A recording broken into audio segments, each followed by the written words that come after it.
आऊज़ुबिल्लाहिमिनश्शैतानिर्रजीम बिस्मिल्लाहिर्रहमानिर्रहीम अस्सलाम वालेकुम वरहमतुल्लाहि वबरकातुहू। डियर स्टूडेंट्स, कैसे हैं आप? उम्मीद है खैरियत से होंगे। तो चले शुरू करते हैं। आज हमारा लेक्चर नंबर 6 है स्पेशल इलेक्ट्रोडायनामिक्स का, जो कि 4th चैप्टर हमने शुरू किया हुआ है ग्रिफिथ की बुक का। तो इसमें आज हमने स्टडी करना है इलेक्ट्रिक ससेप्टिबिलिटी। तो किसी भी डाई इलेक्ट्रिक मीडियम के पोलराइजेशन जो होती है, इन्हें डाई इलेक्ट्रिक मीडियम, किसी भी डाई इलेक्ट्रिक मीडियम में, आपको पता है कि डाई इलेक्ट्रिक मीडियम जो होता है इसकी प्रॉपर्टीज़ जो है इंसुलेटर की तरह होती हैं। तो किसी भी डाई इलेक्ट्रिक मीडियम के अंदर जो पोलराइजेशन है ड्यू टू इलेक्ट्रिक फील्ड, जो कि इलेक्ट्रिक फील्ड की वजह से होती है। आपको पता है कि पोलराइजेशन इलेक्ट्रिक फील्ड की वजह से होती है। पोलराइजेशन क्या होता है कि चार्जेस जो हैं वो अपने सेंटर से कोई डिस्टेंस इख्तियार कर लेते हैं, तो उसकी वजह से electric dipoles per unit volume बन जाते हैं। तो वो जो electric dipoles per unit volume किसी मीडियम के अंदर बनते हैं, तो उनको हम पोलराइजेशन का नाम जो है वो देते हैं। तो ये जो डिपेंड करती है due to electric field, depend not, ये सिर्फ डिपेंड नहीं करती, not depend only on the electric field. ठीक है जी, ये सिर्फ इलेक्ट्रिक फील्ड जो है उसके ऊपर डिपेंड नहीं करती, but also depends upon the nature of the medium, but also depends upon the nature of the material।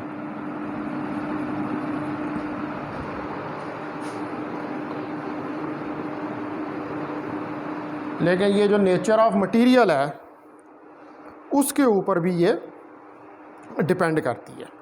ठीक है, सिर्फ इलेक्ट्रिक फील्ड पे नहीं करती, अब इस पे भी डिपेंड करती है कि मटेरियल किस किस्म का है, कौन सा मटेरियल जो है वो आप यूज़ कर रहे हैं। ठीक है, डाई इलेक्ट्रिक मटीरियल जो है उसकी कौन सी फॉर्म है जिसको यूज़ किया जा रहा है।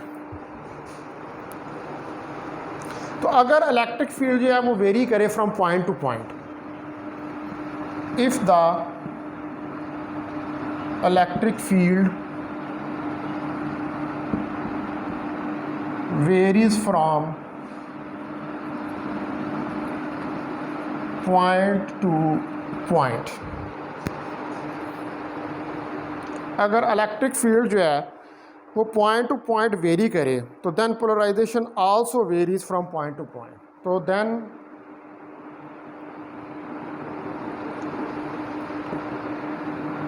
Electric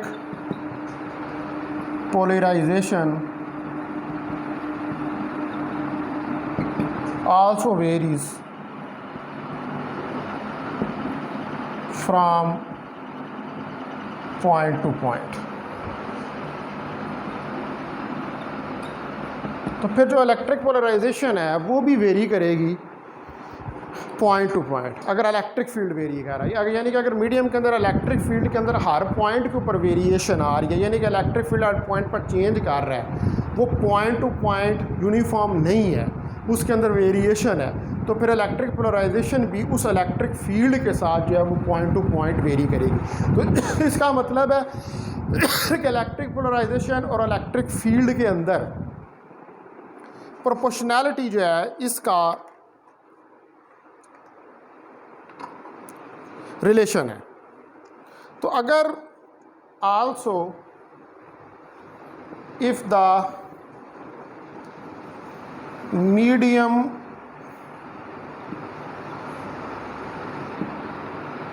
is isotropic,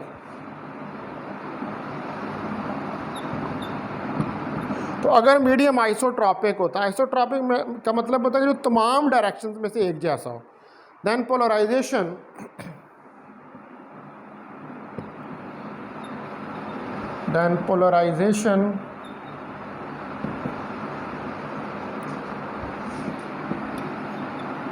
is directly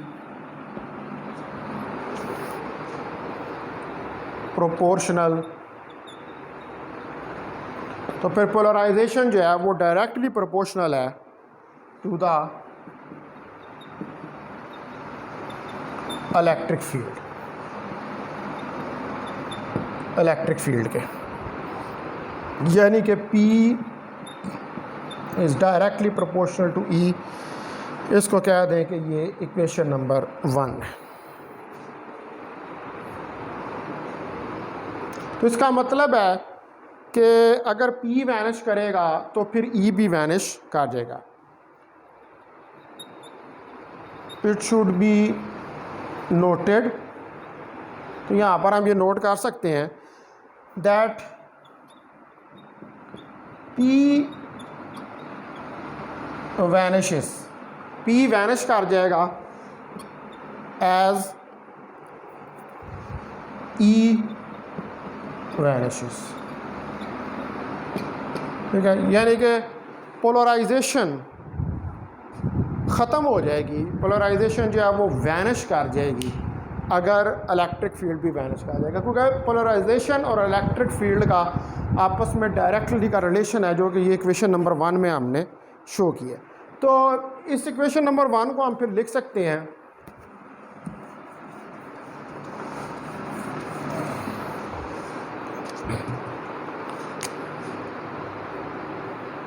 this equation number 1 can be written as, इस इक्वेशन नंबर 1 को हम लिख सकते हैं कि P जो है that is equal to,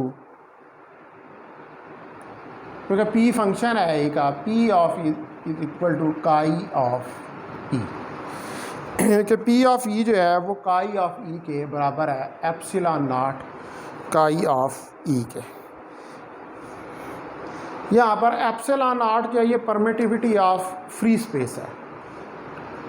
epsilon not it is the permittivity of free space. Epsilon not जो है ये परमिटिविटी है फ्री स्पेस की, और काई जो है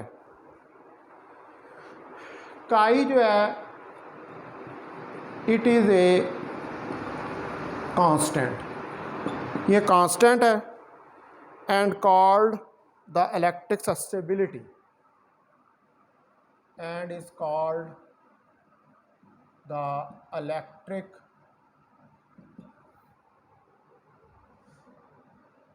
susceptibility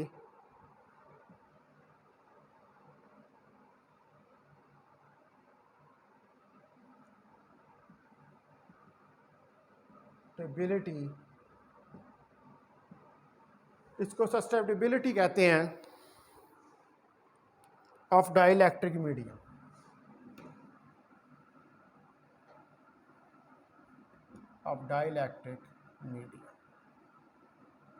ठीक है, ये काई जो है ये एक्चुअली इलेक्ट्रिक सस्टेबिलिटी है किसी डाइलेक्ट्रिक मीडियम की, और एप्सिलॉन नॉट जो है that is the permittivity of the free space, और एप्सिलॉन नॉट जो है वो परमिटिविटी ऑफ फ्री स्पेस है।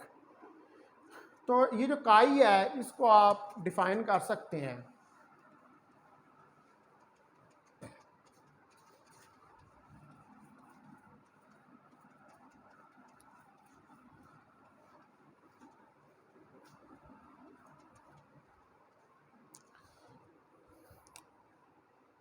तो काई में बी डिफाइंड एज, इस काई को आप डिफाइंड कर सकते हैं as polarization vector per unit electric field.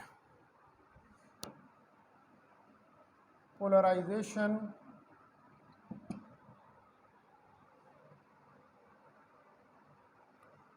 Vector per unit electric field. ठीक है, यानी कि ये रेशो है इलेक्ट्रिक फील्ड, इसको कह लें इक्वेशन 2, ये रिलेशन है electric field, ratio electric field और पोलराइजेशन ई ऑफ ई, इसको कह लें इक्वेशन नंबर 3। तो जो वैल्यू है क्या है कि depend upon the nature of the medium also, the value of chi depends upon the nature of the medium also. तो ये जो नेचर है मीडियम की उसके ऊपर भी डिपेंड करती है। अच्छा, अब हम यहाँ पर हमने ये डिफाइन किया था कि आइसोट्रोपिक मटेरियल की बात की थी, तो आइसोट्रोपिक मटेरियल की डेफिनेशन लिख लेते हैं। Isotropic material,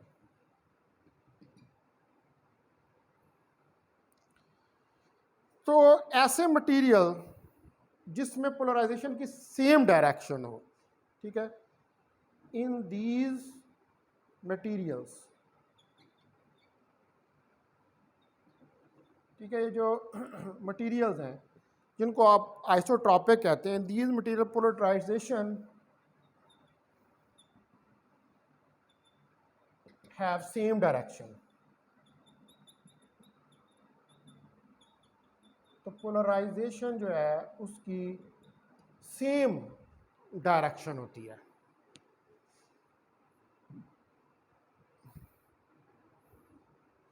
as that of electric field, यानी कि जिस तरह इलेक्ट्रिक फील्ड की जिस तरफ डायरेक्शन है उसी तरफ पोलराइजेशन की भी होगी। तो इसलिए सो इन दिस केस काई डिपेंड्स अपॉन ई, तो इसलिए काई जो है वो ई के ऊपर डिपेंड करता है। तो हम कह सकते हैं कि P is equal to epsilon naught chi of E vector, ठीक है जी। क्योंकि ये आइसोट्रोपिक है, ठीक है, आइसोट्रोपिक का मतलब है कि इस केस में आइसोट्रोपिक का वैसे तो मतलब है कि जिसकी डायरेक्शन हर तरफ से एक जैसी हो, ठीक है, उसको हम आइसोट्रोपिक का नाम जो है वो देते हैं। लेकिन यहाँ पर आइसोट्रोपिक को हम क्या कह रहे हैं, आइसोट्रोपिक को हम कह रहे हैं कि जिस डायरेक्शन में पोलराइजेशन हो उसी डायरेक्शन में इलेक्ट्रिक, यानी कि ऐसे मटेरियल्स कि जिनके अंदर जिस डायरेक्शन में इलेक्ट्रिक फील्ड पॉइंट कर रहा हो उसी डायरेक्शन में पोलराइजेशन हो रही हो, तो इस किस्म के मटेरियल्स जो होते हैं इनको हम आइसोट्रोपिक मटेरियल्स का नाम देते हैं। ठीक है जी। अब आगे आप परमिटिविटी के ऊपर।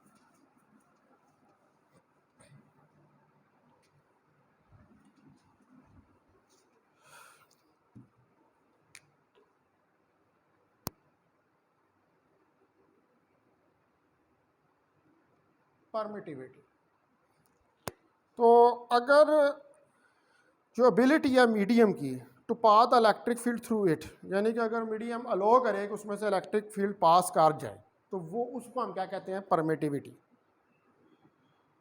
It is the ability of the material, तो ये मटेरियल की एबिलिटी है आर मीडियम, ठीक है जी, मीडियम मटेरियल की एबिलिटी है to pass the electric field through it, कि वो इलेक्ट्रिक फील्ड को इसमें से पास होने दें, यानी परमिटिविटी इजाज़त देना, इलेक्ट्रिक फील्ड को इजाज़त देना कि वो मीडियम के अंदर से पास हो जाए, इसको हम परमिटिविटी कहते हैं। ठीक है, तो एज हमारे पास D is equal to epsilon naught E plus P के बराबर होता है। यहाँ पर जो P है ये पोलराइजेशन है, E इलेक्ट्रिक फील्ड है, और एप्सिलॉन नॉट जो है वो परमिटिविटी ऑफ फ्री स्पेस है। तो इसको हम लिख सकते हैं, इसमें वैल्यू पुट करें कि D is equal to epsilon naught E plus epsilon naught chi of E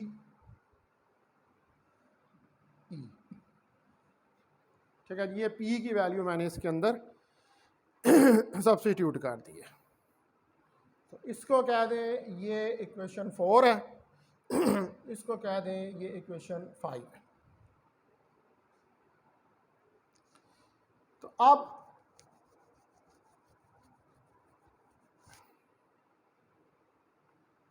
जो हमारे पास सॉरी इसको इक्वेशन 5 रहने दें, इसको आप कहें इक्वेशन 5 के P जो है that is equal to but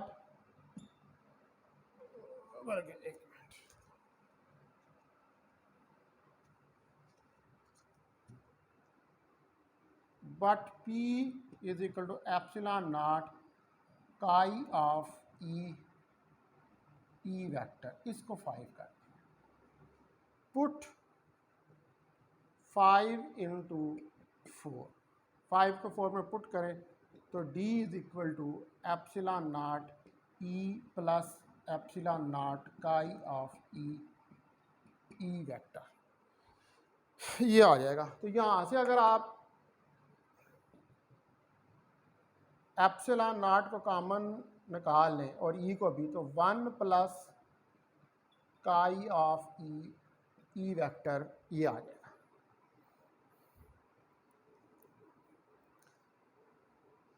ठीक है। तो यहाँ पर अब जो ये वाला पार्ट है, ये epsilon not 1 plus chi of E, ये एप्सिलॉन के बराबर है। तो ये अगर एप्सिलॉन के बराबर है तो फिर ये इक्वेशन हो जाएगी D is equal to epsilon E।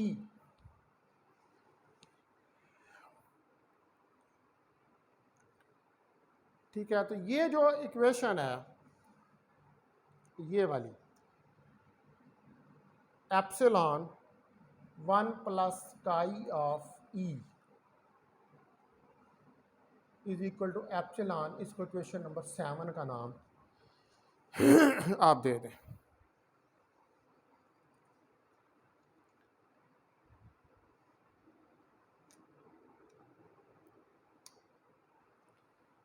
तो अब ये एप्सिलॉन जो है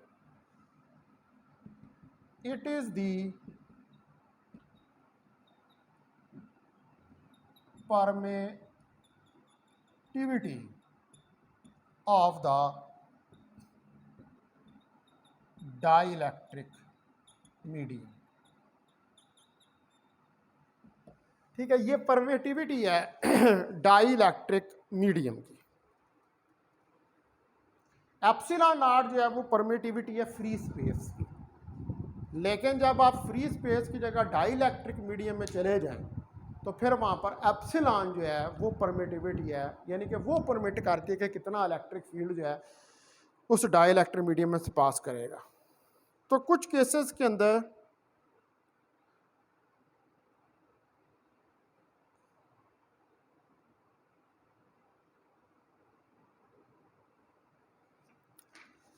ठीक है जी। तो अब जो है वो हम देखते हैं यहाँ पर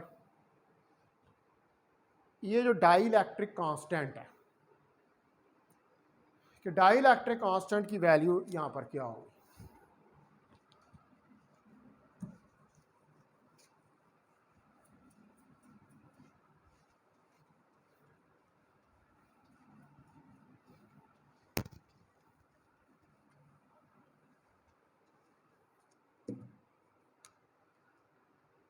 तो dielectric constant,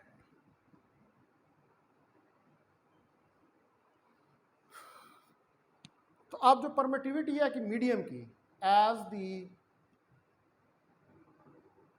permittivity of the medium is. अब जो परमिटिविटी है मीडियम की, वो तो आपके पास epsilon not 1 plus chi of E, ये आपके पास परमिटिविटी है। तो यहाँ से अगर मैं इसको इस तरफ ले आऊँ तो epsilon over epsilon not 1 plus chi of E, ये आ जाएगा। तो यहाँ पर epsilon over epsilon not that is equal to K, और ये के जो है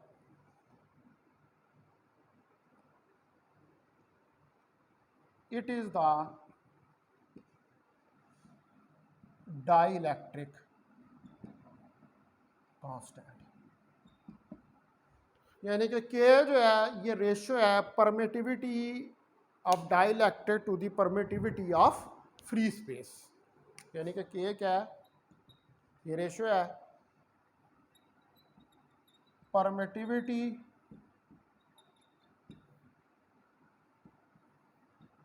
ऑफ डाइलेक्ट्रिक टू परमिटिविटी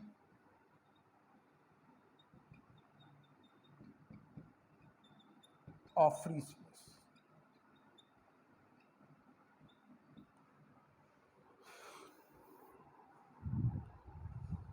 ठीक है जी, ये इसकी रेशियो है के, परमिटिविटी ऑफ डाइलेक्ट्रिक और परमिटिविटी ऑफ फ्री स्पेस की।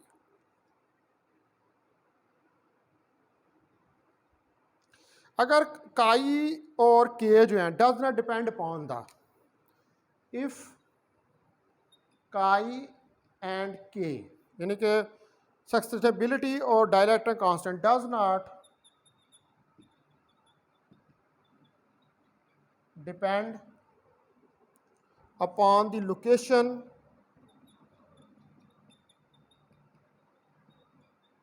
अगर ये डिपेंड ना करें upon the location in a piece of material, in a piece of material, यानी किसी मटीरियल के पीस के अंदर अगर के और काई लोकेशन पर डिपेंड ना करें, then material is called homogeneous, then material is called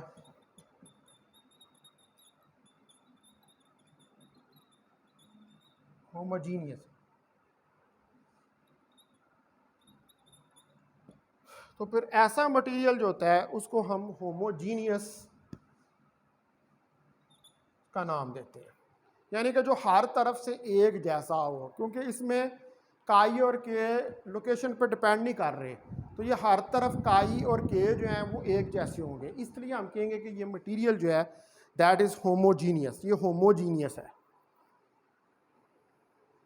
ठीक है जी, अगर काई जो है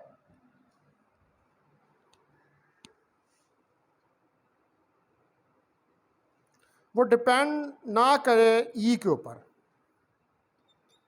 इफ काई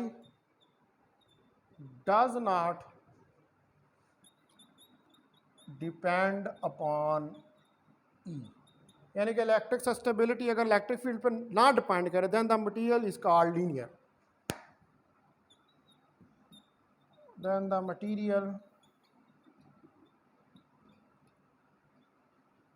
इज कॉल्ड लीनियर। तो फिर इस किस्म का मटेरियल जो है इसको हम लीनियर का नाम देते हैं।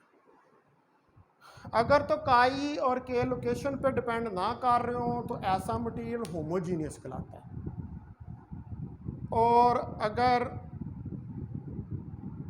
काई जो है ठीक है वो ना डिपेंड करे इलेक्ट्रिक फील्ड के ऊपर, तो फिर ऐसा मटेरियल जो है वो लीनियर कहलाता है।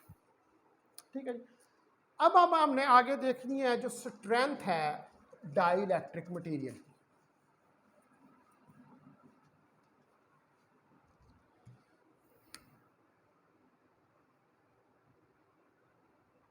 Strength of the dielectric material.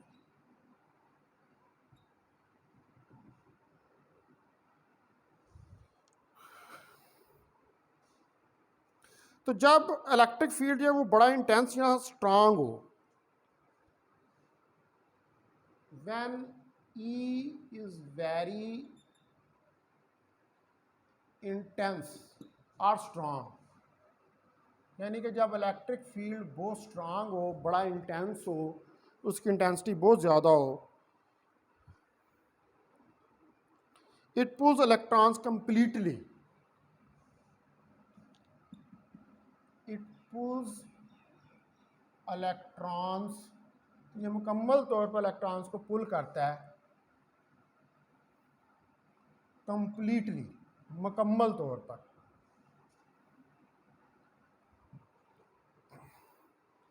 Out of the molecules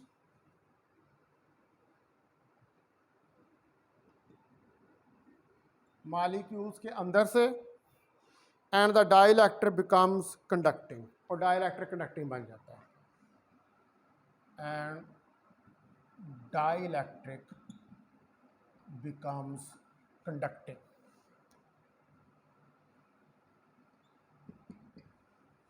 तो इसका मतलब है कि जब वो इलेक्ट्रॉन्स को इलेक्ट्रिक फील्ड पुल आउट कर देता है, कंप्लीटली मालिकों से बाहर निकाल देता है, तो वो इलेक्ट्रॉन फ्री हो जाते हैं। तो जब वो फ्री हो जाएंगे इलेक्ट्रॉन उस मटेरियल के अंदर, तो वो मटेरियल जो है फिर कंडक्ट करना शुरू कर देगा, यानी कि उसमें से इलेक्ट्रिक करंट जो है वो गुजरनी शुरू हो जाएगी। तो अब वो जो मैक्सिमम इलेक्ट्रिक फील्ड है, द मैक्सिमम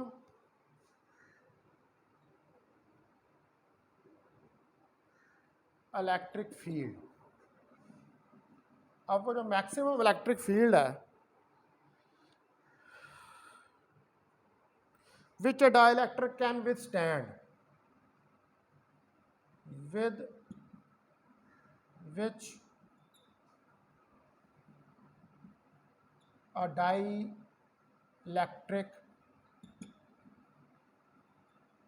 can withstand, यानी कि जिससे डाइलेक्ट्रिक उस फील्ड को बर्दाश्त कर सके, without breakdown, without breakdown, is called the strength of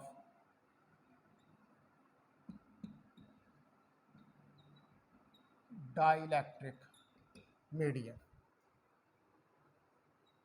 यानी कि स्ट्रेंथ उसकी क्या है कि जितना वो इलेक्ट्रिक फील्ड बर्दाश्त कर सके, ब्रेक ना हो, तो वो जो है वो उसकी डाइलेक्ट्रिक की स्ट्रेंथ है कि जी यहाँ तक आपने इलेक्ट्रिक फील्ड अप्लाई किया इस डाइलेक्ट्रिक के ऊपर, लेकिन ये ब्रेक डाउन नहीं हुआ, इसमें इलेक्ट्रॉन्स फ्री नहीं हुए, तो इसका मतलब है कि ये इतनी स्ट्रेंथ का डाइलेक्ट्रिक है।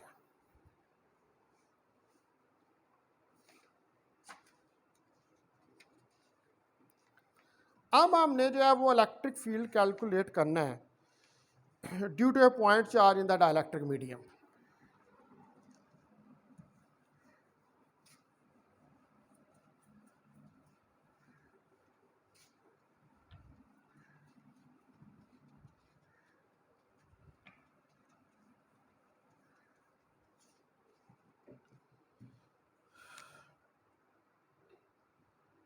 तो electric field due to a point charge in the dielectric medium. Free space के पॉइंट चार्ज के लिए तो आपने कैलकुलेट किया होगा, लेकिन आप इलेक्ट्रिक फील्ड जो है उसको पॉइंट चार्ज के लिए कैलकुलेट करना है डाइलेक्ट्रिक मीडियम के अंदर। तो आप कंसिडर करें, लेट अस कंसिडर, ठीक है जी, कंसिडर करें कि अ पॉइंट चार्ज एक पॉइंट चार्ज जो है इज सिचुएटेड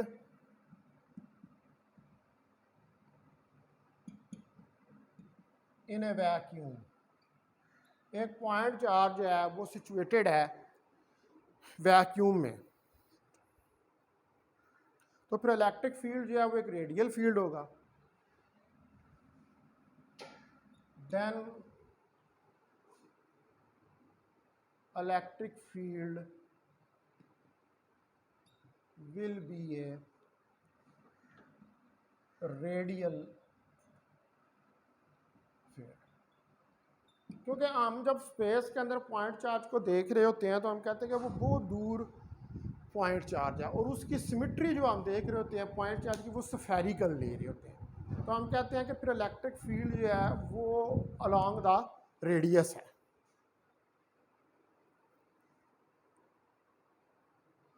अब ई डी और पी जो हैं, since E D and P, अब ई डी और पी जो हैं are parallel to each other. अब चूंकि ये तीनों एक दूसरे के पैरेलल होते हैं at each point, her point पर, हर पॉइंट के ऊपर ये एक दूसरे के पैरेलल होते हैं, तो जो रेडियल नेचर है of the field, the radial nature of the field, तो जो रेडियल नेचर है फील्ड की इज नॉट चेंज्ड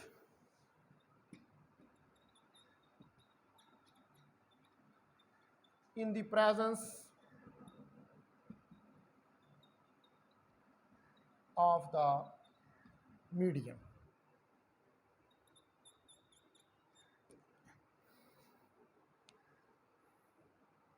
ठीक है जी। तो चूंकि ई डी और पी एक दूसरे के पैरेलल होते हैं, मैं स्पेस के अंदर भी आप इनको ले लें तो ये पैरेलल होते हैं, तो इसलिए जो रेडियल नेचर है फील्ड की वो फिर डिस्टर्ब नहीं होती, बेशक आप उसको कैलकुलेट मीडियम के अंदर कर रहे हैं। ठीक है, उसकी रेडियल सिमेट्री के अंदर कोई फर्क नहीं आता। अब आप जो है वो अप्लाई करें Gauss's law for the sphere of radius R, applying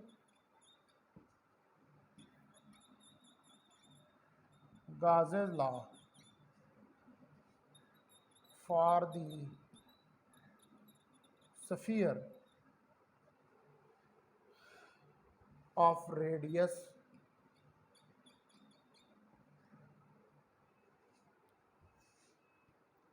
are containing charge q s। ठीक है जी, कंटेन करा चार्ज q को, तो E not D A Q over epsilon not. तो since E not is radial, अब E naught जो है वो चूँकि रेडियल है तो लिहाजा ई नॉट इंटीग्रल से बाहर आ जाएगा, तो E not D A is equal to Q over epsilon not. तो अब स्फीयर का रेडियस जो होता है, एरिया जो होता है वो होता है 4 pi R square, 4 pi R square Q over epsilon not.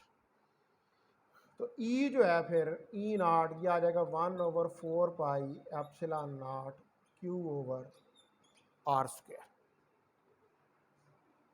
ठीक है जी, ये पॉइंट चार्ज के लिए इलेक्ट्रिक फील्ड होता है, ये पहले भी आपने पढ़ा हुआ है।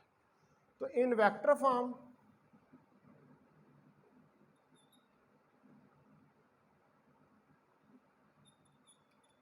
तो वेक्टर फॉर्म में इसको हम राइट डाउन कर सकते हैं E not 1 over 4 pi epsilon not Q over R square R unit vector. ठीक है जी, और इस आर यूनिट वेक्टर की यहाँ पर वैल्यू रख दें तो E is equal to 1 over 4 pi epsilon not Q over R cube R vector,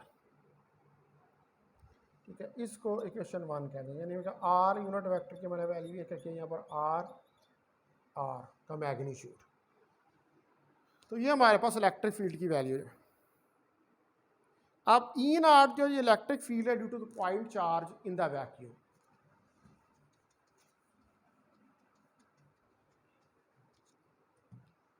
where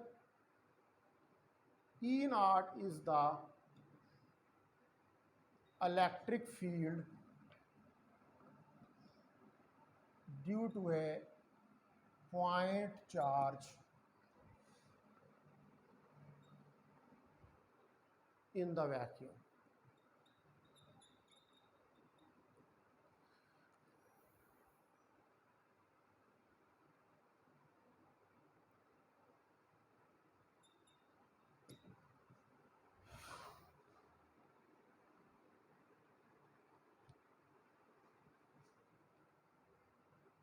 ठीक है, तो ई नॉट जो है ये वो इलेक्ट्रिक फील्ड है जो कि वैक्यूम के अंदर है।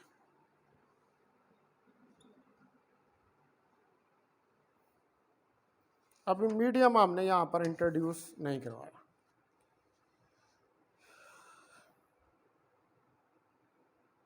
अब आप कंसीडर करें कि पॉइंट चार्ज जो है वो प्लेस्ड है inside a dielectric material. Now let us consider, ठीक है, अब आप कंसिडर करें द पॉइंट चार्ज, कि जो पॉइंट चार्ज है इज प्लेस्ड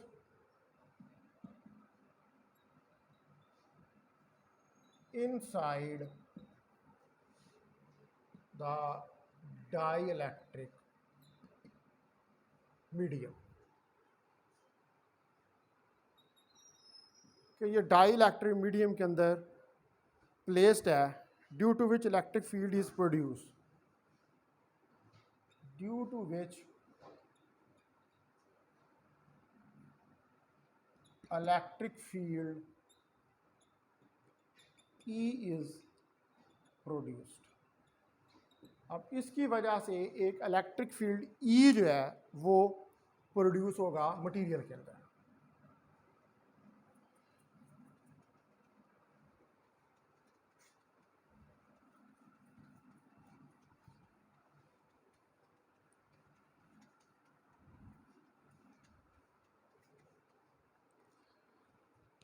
तो आप जो गाजेस लॉ उसको अप्लाई करेंगे अगर हम डाइलेक्ट्रिक के लिए, as bye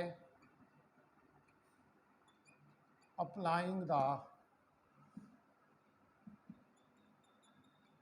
gauges law for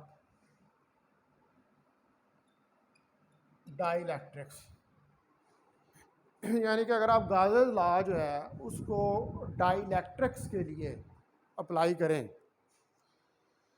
तो फिर हमारे पास ये surface integral D dot N D A Q के बराबर आ जाएगा। अब हमारे केस में, in our case we apply this, हम इसको अप्लाई करेंगे to spherical surface, to the spherical surface of radius r। Spherical surface जो है रेडियस r की, उसके ऊपर इसको अप्लाई करेंगे।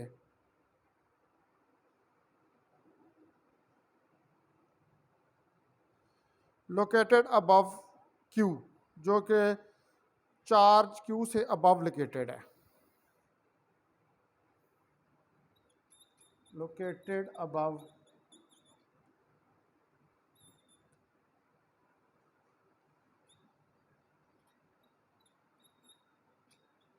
charge Q as shown in figure 1।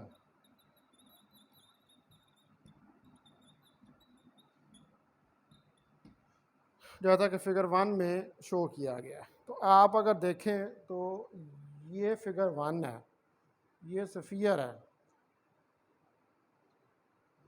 ये चार्ज Q है, ये R है, ये हमारे पास इसका एरिया एलिमेंट है, ये इसका N यूनिट वेक्टर है, और ये DA एलिमेंट है। अब यहाँ पर चूंकि D कांस्टेंट है, ये फिगर 1 है।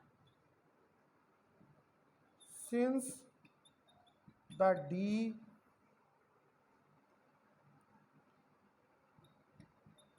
इज कांस्टेंट, अब चूंकि D डिस्प्लेसमेंट वेक्टर जो है वो कांस्टेंट है, तो फिर D जो है वो बाहर आ जाएगा इंटीग्रल से, surface NDA is equal to Q। तो ये हमारे पास n तो यूनिट वेक्टर तो 1 हो जाएगा, तो D इंटू डी आ जाएगा 4 पाई R स्क्वायर Q। तो D आ जाएगा Q over 4 pi R square. ठीक है, और इन द वेक्टर फॉर्म, अगर वेक्टर फॉर्म में इसको लिखें तो ये आ जाएगा D Q over 4 pi R square, R unit vector. अब आर यूनिट वेक्टर की यहाँ पर वैल्यू रख दें तो Q 4 pi R cube R vector. इसको कह दें कि ये इक्वेशन नंबर 2 जो है वो आपके पास आ गई।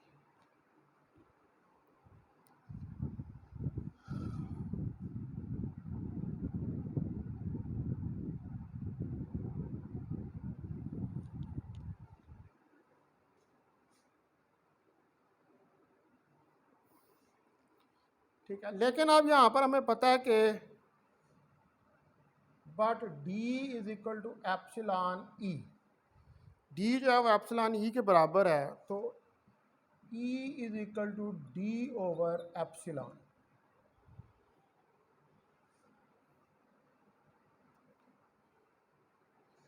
अब ये इक्वेशन 3 है। अब पुट करें वैल्यू ऑफ D 2 से 3 में, पुट 2 इंटू 3, 2 को 3 के अंदर सब्स्टिट्यूट करें तो E जो है वो आपके पास आ जाएगा 1 ओवर 4 पाई एप्सिलॉन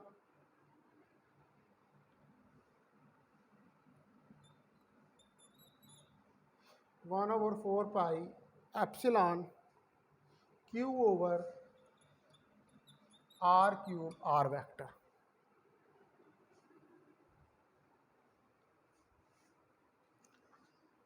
ठीक है, ये वैल्यू आ जाएगी। अब हमें इस बात का पता है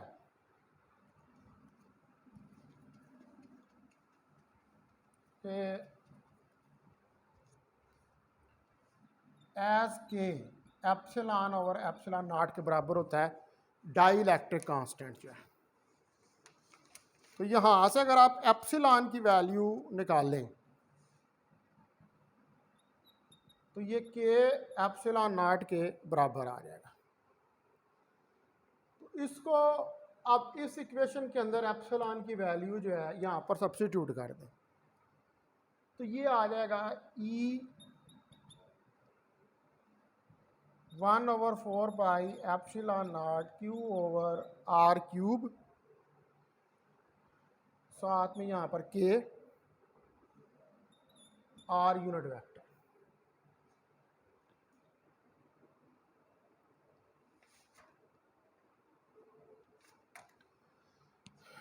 ठीक है, इसको कह दें ये इक्वेशन 4 है। अब अगर आपने पोलराइजेशन फाइंड करनी है तो नाउ टू फाइंड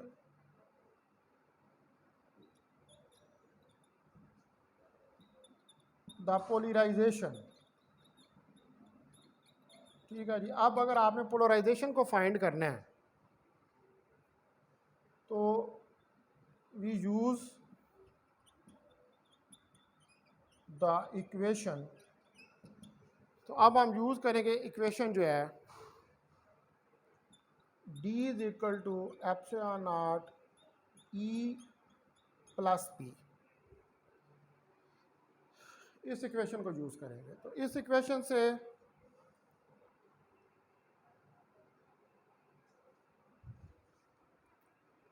P की वैल्यू जो है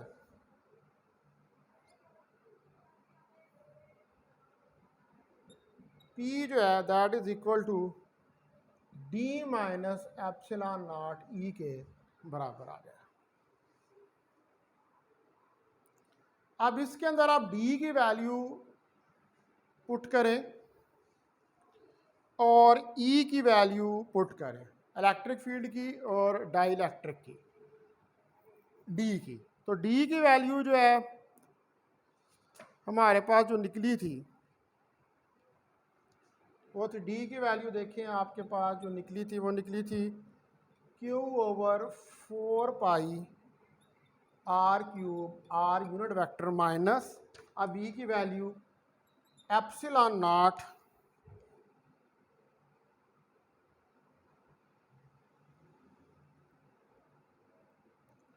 epsilon not 1 over 4 pi epsilon naught K Q over R cube R।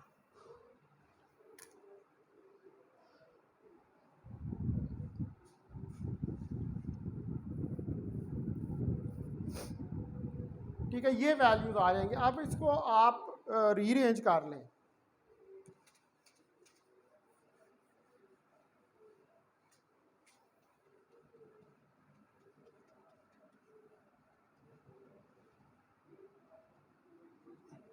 तो यहाँ पर देखें कि एप्सिलॉन नॉट तो एप्सिलॉन नॉट से काट जाएगा,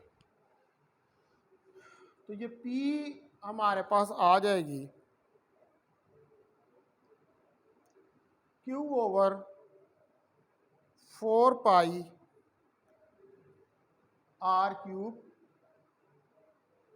R unit vector minus Q over 4 पाई के R क्यूब R वेक्टर।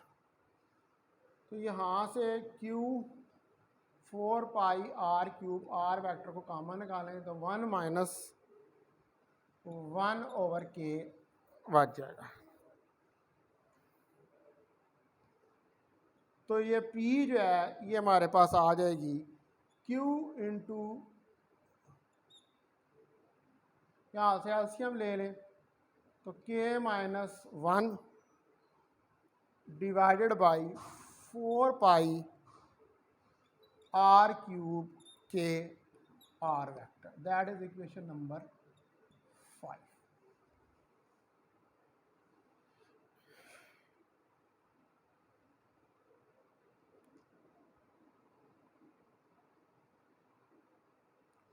तो अब जो हमारे पास ये इक्वेशन, ये तो पोलराइजेशन निकल आई। अब जो ये इक्वेशन थी as E is equal to 1 over 4 pi epsilon naught K Q over R cube R unit vector, ये इक्वेशन है हमारे पास।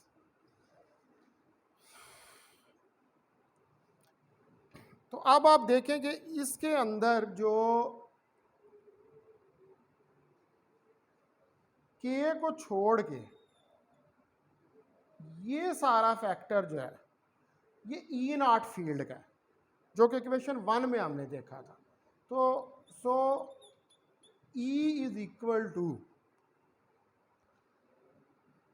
E naught over K, E जो है वो E नॉट ओवर K के बराबर है। तो इसका मतलब है कि it means electric field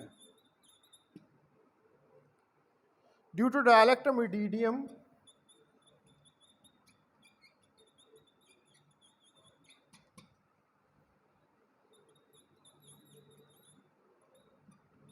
is less than the electric field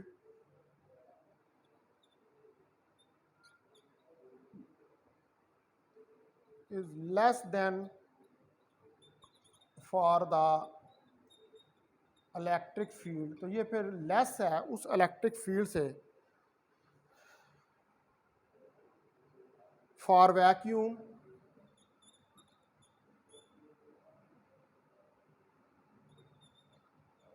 by the factor of के। तो इसका मतलब है कि डाई इलेक्ट्रिक मीडियम के अंदर जाकर जो इलेक्ट्रिक फील्ड है उसकी स्ट्रेंथ रिड्यूस हो जाती है as compare to the vacuum, ठीक है, क्योंकि डाई इलेक्ट्रिक मीडियम के अंदर उसको मीडियम का अंदर जो एटम्स और मॉलिक्यूल्स होते हैं उनको भी फेस करना पड़ता है, लेकिन वैक्यूम में तो इस तरह की किसी चीज़ को फेस नहीं करना पड़ता। इसलिए मीडियम के अंदर इलेक्ट्रिक फील्ड जो है वो इस फैक्टर के से जो है वो रिड्यूस हो जाता है। ठीक है डियर स्टूडेंट्स, तो मैं अब ये वाला स्पेशल लेक्चर जो है यहीं पर एंड करता हूँ, ठीक है। बाकी फिर कल जो है इसका 7वां स्पेशल लेक्चर जो है उसको स्टडी करेंगे।